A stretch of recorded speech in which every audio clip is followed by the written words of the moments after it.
Recordando su pasado con tanto dolor en la prisión, esperando su momento. Su verdadero nombre casi nadie escuchó, solo el ladrón le decían allí dentro.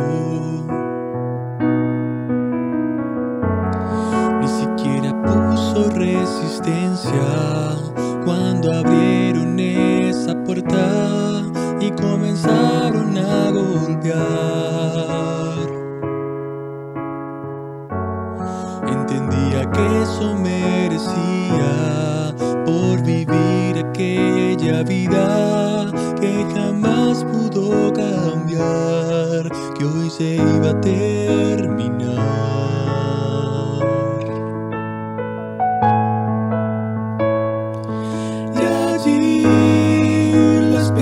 Aquella cruz, caminando a paso lento, lentamente iba muriendo. Y allí se apagaba toda luz, recordando los momentos que le hicieron vivir eso. Y allí se preguntaba otra vez: ¿acaso aún hay esperanza para mí? ¿Será que hay algo más o todo acaba aquí?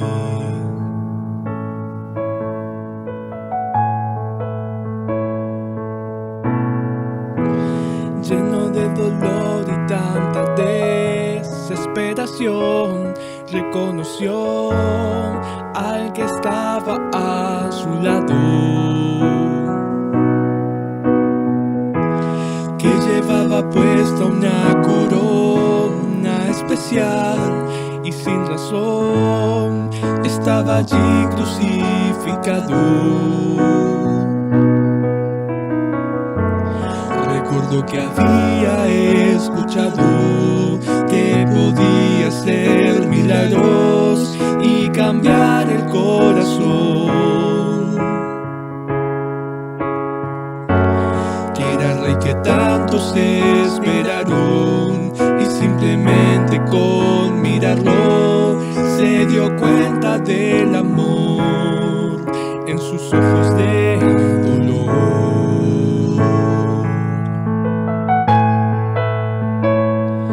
Y allí se encendía una luz que acababa con el miedo en el último momento. Y allí le gritó desde la cruz con su último aliento: cuando vengas en tu reino, Señor, tan solo acuérdate de mí.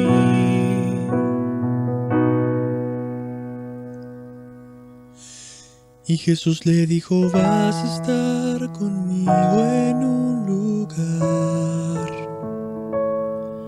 donde el dolor ya nunca más existirá. En mis palabras solo debes confiar, que a personas como tú vine a salvar.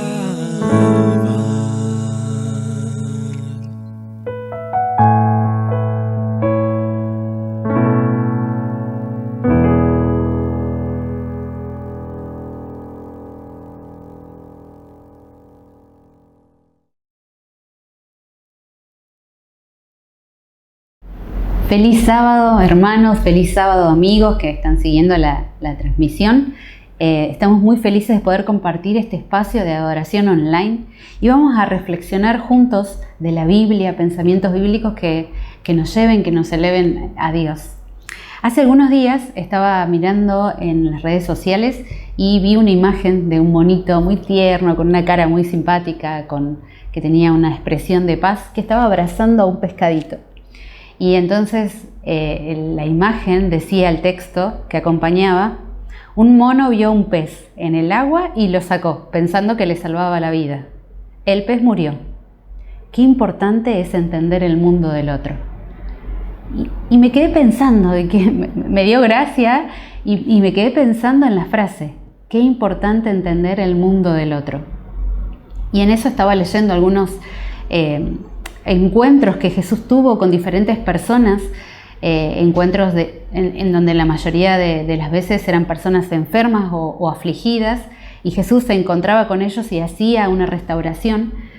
Pero había un detalle que yo no había prestado atención, y es que Jesús realiza estos encuentros, que Jesús va hacia estos encuentros prestando atención al mundo en el que estaba cada una de estas personas. Y vamos juntos a ver estos encuentros. Son 4, vamos a repasarlos bien rapidito, pero que nos va a enseñar, que nos va a permitir descubrir un poquito más de cómo actuaba Jesús. El primer encuentro está en Juan capítulo 5, versículos 5 al 7. Ustedes no vamos a leerla por tiempo, pero es la historia de un hombre que estaba inválido hacía 38 años, mucho tiempo con esta enfermedad. Y entonces la historia cuenta que Jesús se acerca. Este hombre estaba a la orilla del estanque de Betesda y se acerca y le hace una pregunta. La verdad es que si uno se pone a pensar en la pregunta que Jesús hace, uno diría: Jesús, qué pregunta irónica, qué pregunta obvia, porque Jesús le pregunta: ¿quieres quedar sano? 38 años hace que estaba con esa enfermedad, que era inválido. Claro que quiere quedar sano, o eso pensaríamos nosotros. Pero Jesús le hace la pregunta: ¿quieres quedar sano? Y la respuesta que este hombre le da a Jesús nos muestra que en realidad él había dejado de desear estar sano. Llevaba tantos años enfermo, llevaba tantos años en esa situación, que no estaba deseando estar sano, no estaba deseando volver a caminar, volver a tener la vida de antes. Porque fíjense la respuesta. En el versículo 7, Jesús le pregunta al versículo 6, ¿quieres quedar sano? Y él no le responde sí. Sí, Jesús, claro, quiero estar sano, quiero volver a caminar. Él le responde: no tengo a nadie que me meta en el estanque mientras se agita el agua, y cuando trato de hacerlo, otro se mete antes. Qué rara esa respuesta, ¿no? Porque Jesús le pregunta: ¿quieres ser sano? Y es que este hombre ya estaba acostumbrado a esa situación. Ya se había acostumbrado a no caminar, ya no deseaba caminar, correr, tener una vida un poco más normal. Él ya no deseaba eso.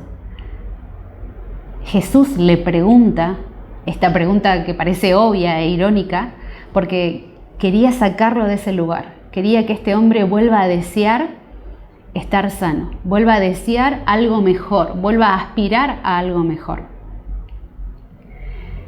Yo la verdad es que pensaba y reflexionaba en esta historia y decía, la lógica que Jesús usa, vamos a ir viéndolas en las historias, no es la lógica que a nosotros nos parece lógico, pero es porque Jesús se acerca a las personas, las mira, las observa. La Biblia dice que escucha la historia de este hombre y entonces los entiende en su mundo, los entiende en su contexto, los escucha, presta atención a ese contexto, y entonces sí realiza el milagro. Entonces sí Jesús les da la vida, les da la sanidad, les da la esperanza, les da el mensaje de esperanza. Después de que este hombre le contesta así de esa forma un poco extraña, Jesús le dice: levántate, recoge tu camilla y anda. Jesús primero lo hace reaccionar. Primero lo hace pensar, primero lo hace reflexionar, y entonces intenta que salga de ese lugar de comodidad que que en realidad no tenía nada de cómodo, pero él ya estaba acostumbrado. Lo saca de la tristeza, de la melancolía, de la autocompasión y lo invita a algo mejor. Y luego sí hace el milagro y le da la sanidad. De vuelta, Jesús entiende el mundo de este hombre en el que estaba sumido este hombre y después le comparte el mensaje de esperanza. Qué maravilloso, ¿no? Entender el mundo de cada uno de ellos. Qué sabiduría la de Jesús. Otra historia, otro encuentro en el que se ve también esto. Mateo capítulo 8, versículo 2 y 3. Después ustedes pueden leerlos tranquilos las historias y pensar un poquito más. Pero esta es la historia en Mateo 8, 2 y 3 de un leproso. La lepra era una enfermedad tremendamente horrible que la gente padecía. Es una enfermedad que comenzaba con unas manchitas blancas, entonces luego comenzaban a hacerse unas llagas y más tarde comenzaba a comerse la carne y a veces quedaban pedazos de carne colgando. Era gente que era desterrada de su familia, de sus lugares, perdían absolutamente todo y tenían que vivir en lugares apartados, en lugares separados de todas las otras personas. Y sin condiciones mínimas para sobrevivir, digamos, ¿no? Y esperar allí la muerte. Eso era todo lo que le quedaba a este hombre, a este leproso, hasta que se encuentra con Jesús. Jesús estaba con una multitud, este leproso sabía que no se podía acercar a Jesús, pero también sabía que era la única esperanza que le quedaba. Era eso o morir en un lugar abandonado. Entonces este hombre va hacia donde está Jesús gritando inmundo, inmundo, porque él sabía que tenía que gritar esto para que la gente se alejara, para que no se contagiara de la enfermedad que él tenía, y se acerca lo que más puede a Jesús. Y allí le dice, si quieres puedes sanarme. Lo lógico hubiera sido que Jesús lo hubiera sanado allí, a la distancia, para no tocarlo, para no contagiarse la enfermedad. Y de vuelta Jesús reacciona de una forma no lógica para nosotros. En el capítulo 8, el versículo 2 y 3, Jesús dice, en el 3, Jesús extendió la mano y tocó al hombre. Hay algunas versiones que dice, no solo que lo tocó, que lo abrazó. ¿Qué? Jesús se acerca, no lo sana, primero lo toca, primero lo abraza. Jesús sabía que este hombre estaba viviendo una situación horrible y que estaba privado de una de las mayores necesidades que como seres humanos tenemos, y es el contacto físico, el amor, el abrazo, el cariño que uno siente cuando alguien te abraza, cuando alguien te da un beso.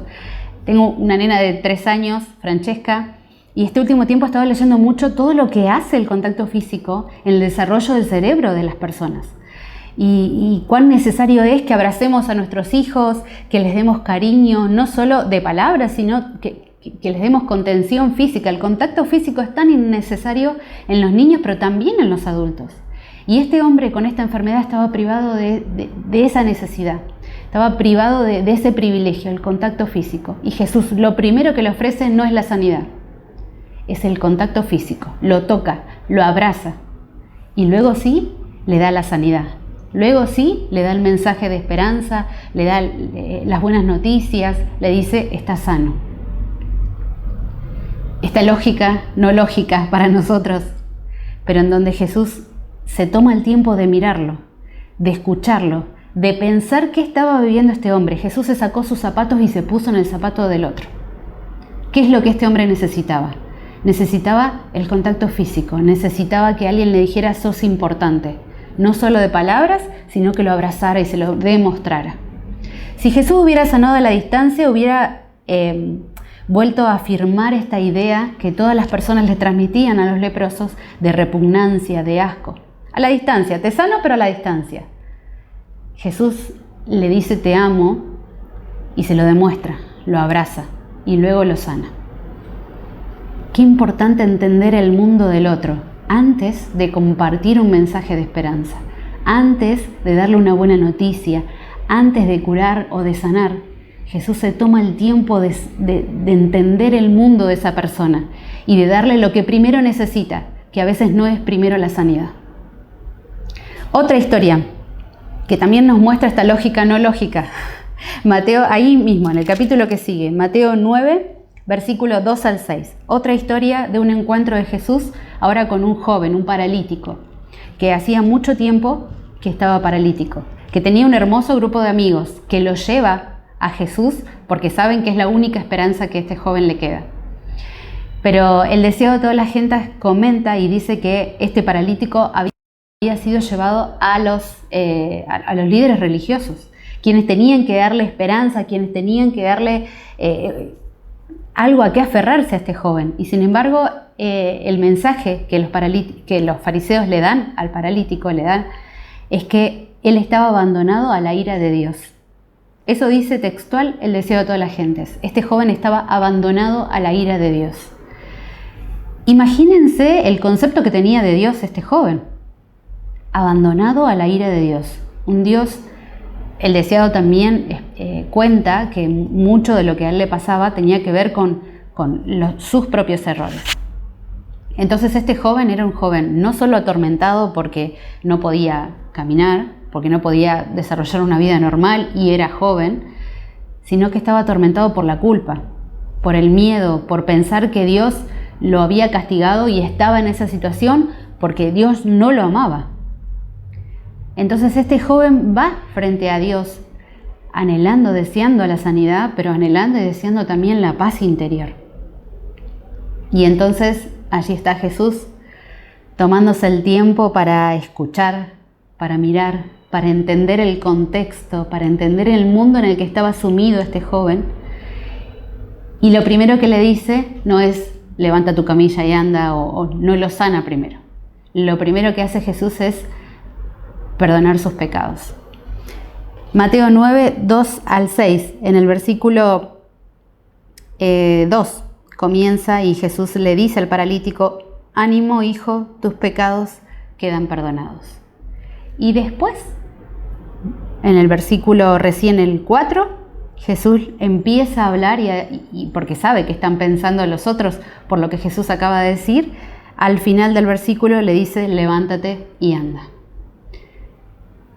Este joven necesitaba primero paz interior, necesitaba primero entender que Jesús lo amaba, que él no era creación de un Dios que lo odiaba o que no lo quería o que quería que él viviera así atormentado. Él necesitaba primero restaurar el concepto de Dios en su mente, necesitaba experimentar el perdón, necesitaba experimentar el amor de Dios, cambiar el concepto de Dios para...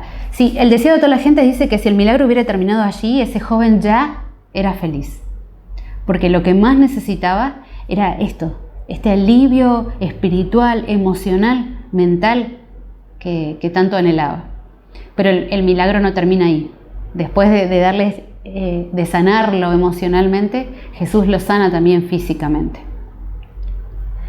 De vuelta Jesús entendiendo el mundo del otro, poniéndose en los zapatos de esa persona que tenía enfrente, dándole lo que primero necesitaba, que de vuelta no era la sanidad física en primer lugar. Y por último, vamos a ver la historia de una mujer.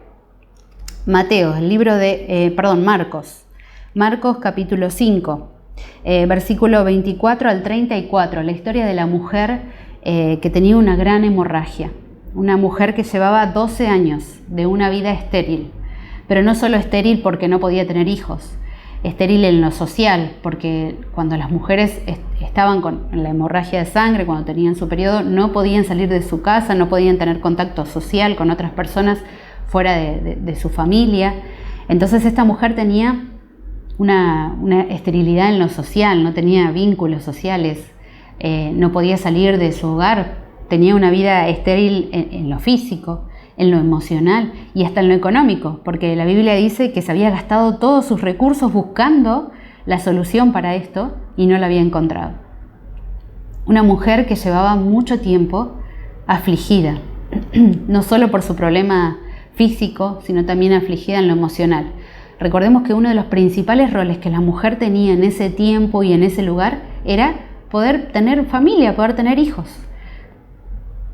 Y ella sabía que no iba a lograr esto nunca.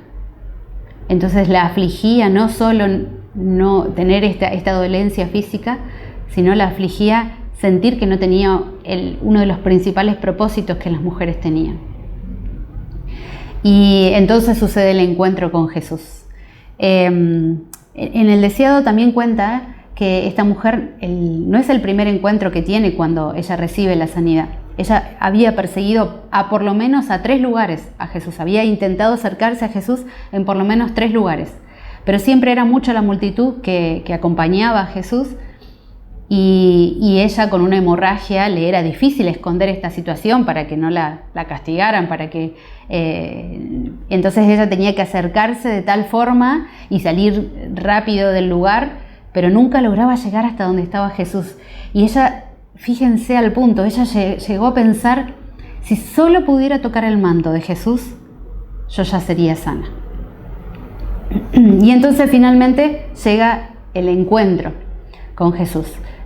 Logra estar cerquita, toca el manto y ocurre el milagro en la vida de ella. Fíjense qué distinto a las otras historias. Primero viene en este caso la sanidad física, era lo que ella necesitaba. Y entonces, después que toca y ella siente cómo el poder de Dios estaba actuando en su vida y estaba curada, porque había parado la hemorragia, entonces ahí viene una pregunta. De vuelta una pregunta no lógica, una pregunta obvia, irónica, rodeado de muchísimas personas. Y entonces Jesús pregunta, ¿quién me tocó? Hasta los discípulos parece que se ríen de lo que Jesús acaba de preguntar. ¿Cómo quién te tocó, Señor? Estás rodeado de miles de personas. ¿Cómo quién te tocó? Y Jesús sigue mirando porque sabe que hay alguien que recibió la sanidad. Entonces esta mujer dice que se acerca a donde está Jesús, se echa a los pies de Jesús y comienza a contarle su historia. ¿Jesús necesitaba esto? No. Él sabía quién la había tocado. Él sabía lo que había sucedido, el milagro que había ocurrido. Pero Jesús tenía un propósito y necesitaba que esta mujer sintiera que era importante nuevamente. No por lo que ella era, por la fe que ella tenía. Por la fe en que solo tocando el manto de Jesús ella iba a poder ser sana. Y entonces Jesús de forma pública reconoce la fe de esta mujer. Reconoce y saca también la superstición de que su manto no tenía ningún tipo de poder. Reconoce que la fe de esta mujer, que la fe en Él como Mesías, como Hijo de Dios, es lo que a ella le permitió recibir la sanidad. Y la coloca como un ejemplo para la multitud, porque eso es lo que Jesús quería, colocar a esta mujer que había sido menospreciada por la sociedad como un ejemplo. Les dice a los demás, a ella, a quienes ustedes están menospreciando, ella tuvo tanta fe que recibió la sanidad.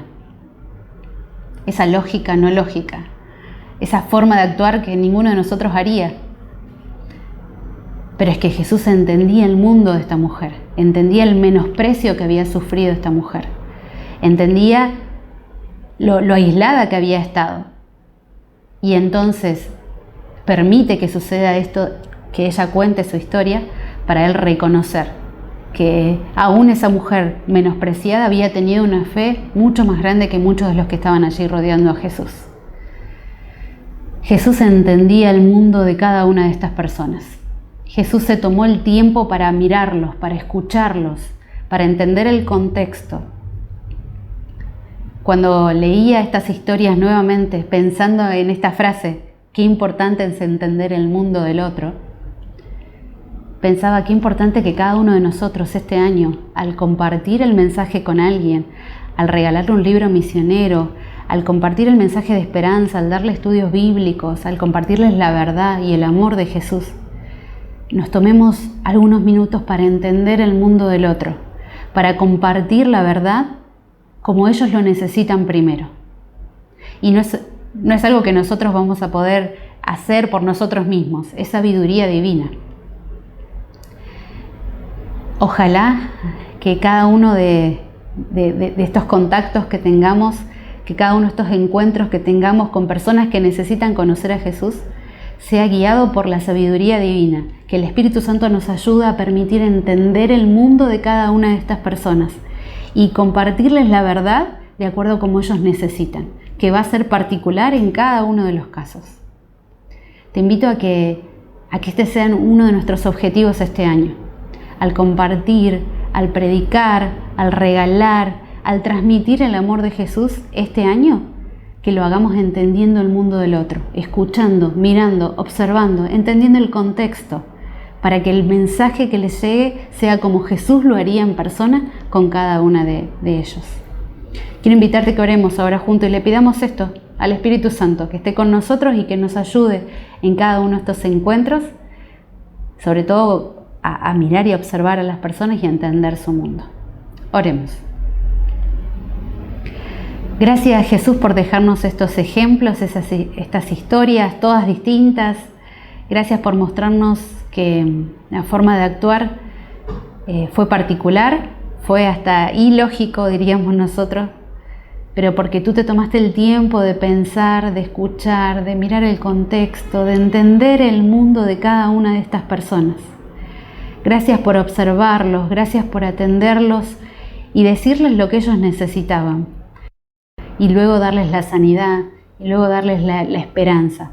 Ayúdanos a hacer lo mismo, Señor. Ayúdanos al hablar, cuando hablamos con las personas, a poder compartirles el amor como ellos necesitan que se los compartamos. A entender sus mundos, no a tener una lista de creencias o de conocimientos a transmitir. A tomarnos el tiempo para poder entender el mundo de ellos y compartirles el amor como tú lo harías si estuvieras frente a ellos. No es algo que nosotros podamos lograr solos, Señor. Por eso ahora estamos orando y pidiéndote que el Espíritu Santo nos guíe este año en cada uno de los momentos en que compartamos esperanza, que lo hagamos entendiendo el mundo de cada uno de ellos. Te lo suplicamos en el nombre y por los méritos de Jesús. Amén.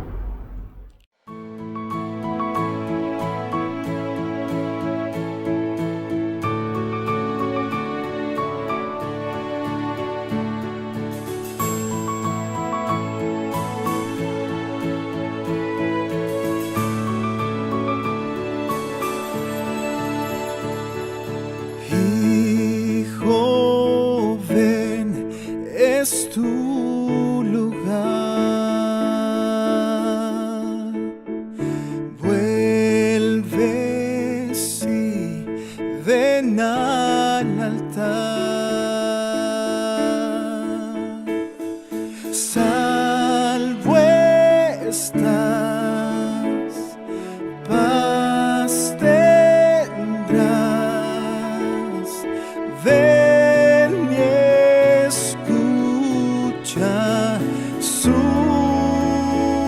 llamar. Es un lugar para orar y lágrimas derramar. Es el lugar de empezar, la esperanza encontrar, el perdón aceptar.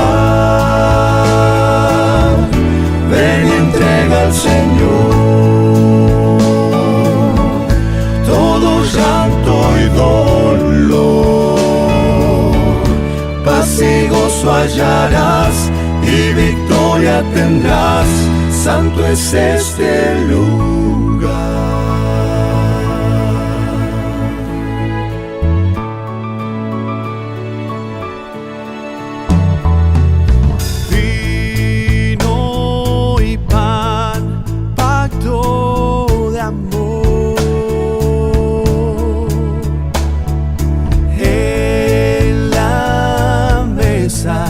Hay un lugar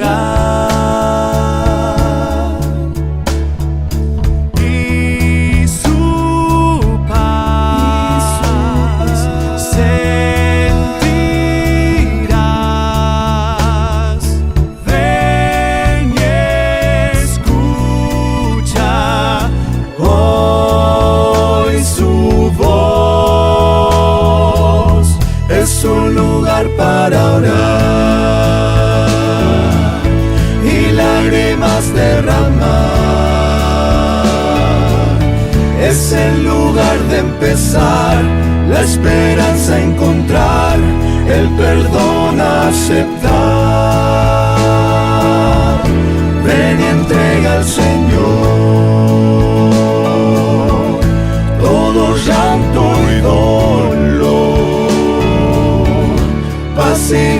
hallarás y victoria tendrás.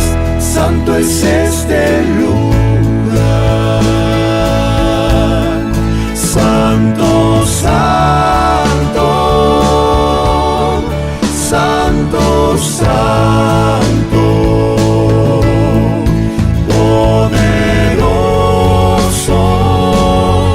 Emmanuel.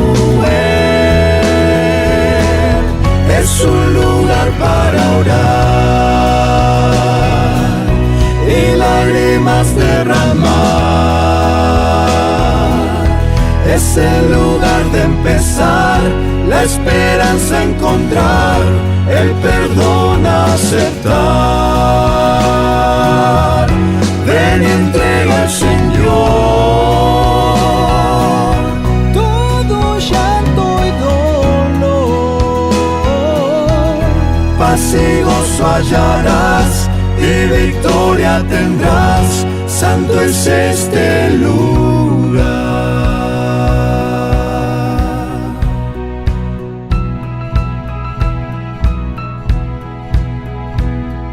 Santo, santo, santo.